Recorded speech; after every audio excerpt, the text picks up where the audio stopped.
In a room sit three great men, a king, a priest, and a rich man. Between them stands a common sellsword, someone who's armed, a bounty hunter.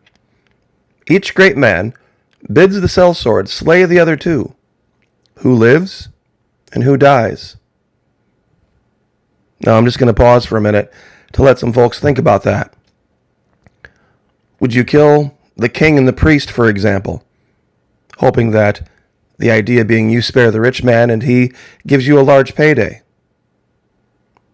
Do you kill the priest and the rich man, hoping that the king, being the most powerful in the land, could grant you whatever you'd wish? Or do you kill the king and the rich man, hoping the priest will grant you passage into heaven or eternal absolution? You see, it really depends on the sellsword and where he believes power resides. In the office of a king, in the power of wealth, or in something beyond. But one way or the other, it's about his belief, not about reality. Power resides where men believe it resides. It's a trick, a shadow on the wall, and a very small man can cast a very, very large shadow. This is some wonderful wisdom from the series Game of Thrones. That was, of course, Lord Varys. This is another scene where they talk about this. This is a guy known as Littlefinger, and he's speaking with who, by all rights at this moment, is the queen, Cersei Lannister, trying to convince her that knowledge is true power. She's standing there with 4 guards, and she orders them to seize him and cut his throat. And then right at the last minute, she says, "Stop, wait, I've changed my mind, let him go. All 4 of you step back 3 paces, turn around and close your eyes." And she looks at him matter-of-factly and says, "Power is power." Now, looking at the scene, you'd wonder, well, we have 4 large armed men, and we have a little 110-pound waif nothing, and a man that's entirely unarmed. Wouldn't the power reside specifically in the men who had the armor and the armaments? Why would they obey her? Because of belief. Power is where men believe it resides, whether it does there or not. Over the last 70 years, the British Empire has been ruled by a kind, gentle, elderly woman. And the empire has reflected that. Well, now it's ruled by a king.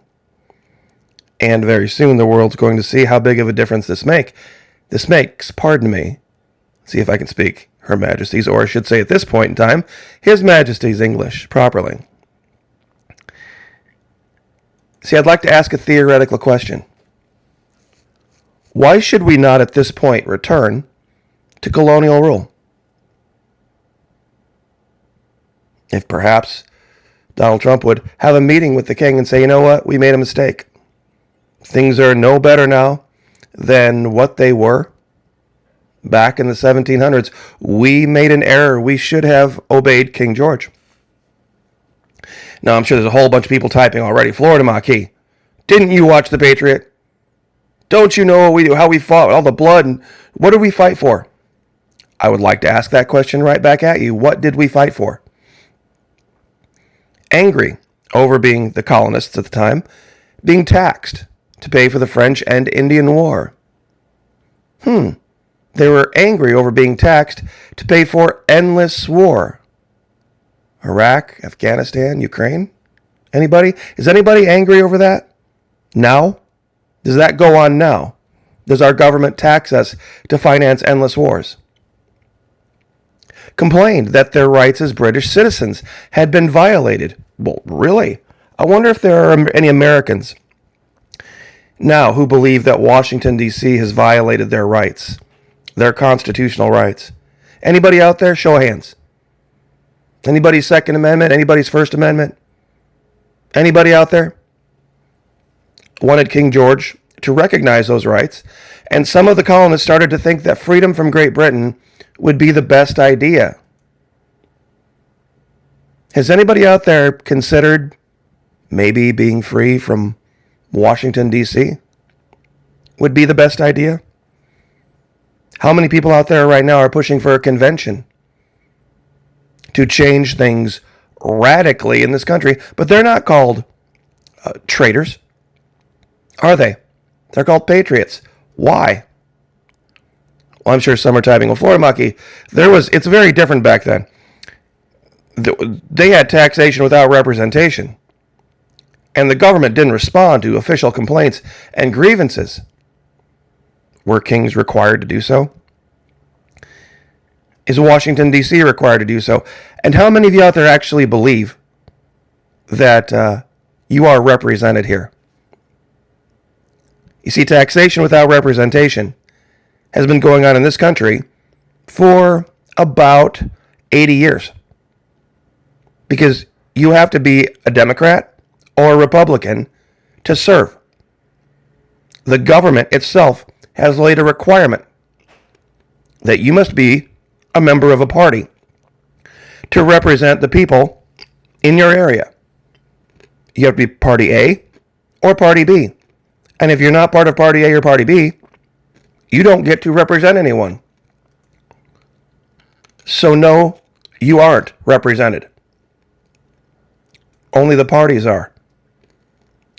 And if you refuse to pay taxes, if you don't like the taxes levied by Washington, D.C., just like King George, they will come under force of arms, just like the king did, and they'll take it from you, which is exactly what the king did. He sailed hundreds of ships, tens of thousands of armed men to the colonies, and he just literally took it. Now, have we not heard the most recent president stand up multiple times talking about the threat to the Republic, talking about needing F-15s and nuclear weapons to take them on? To take them on. You see, they've already drawn the lines. They've already drawn the lines. Back then, what they were fighting for, the war would have already begun. Long ago, the war would have begun. You want more proof?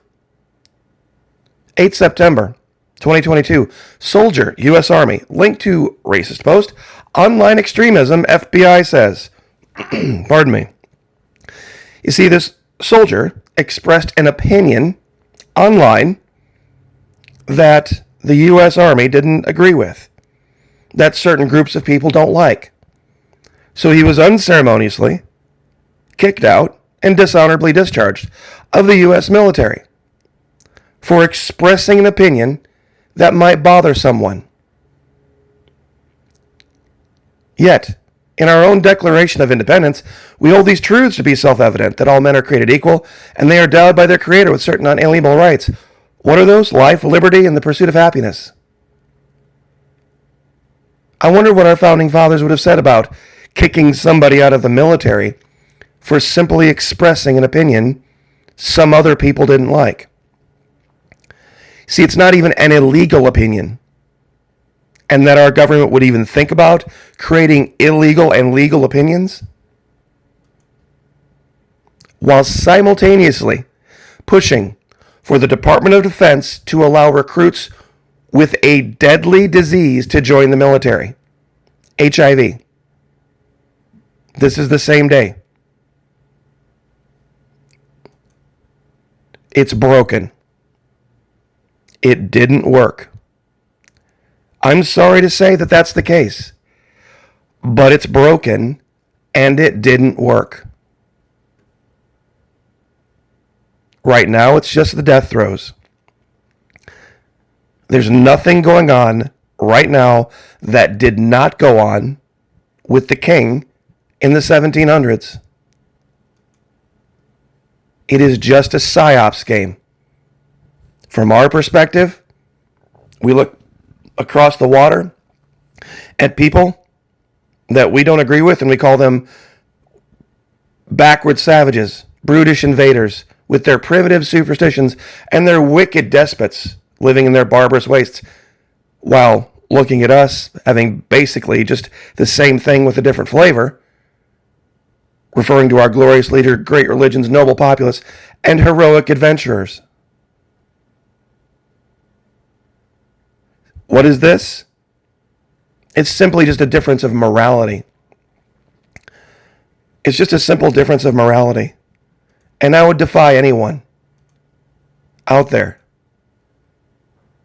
to show me what was going on during the revolution in the years prior that is not going on now, and why it would not be preferable for the vast majority of us to return to colonial rule. We wouldn't be going through this ridiculous machination every 4 years of who should and should not be the leader.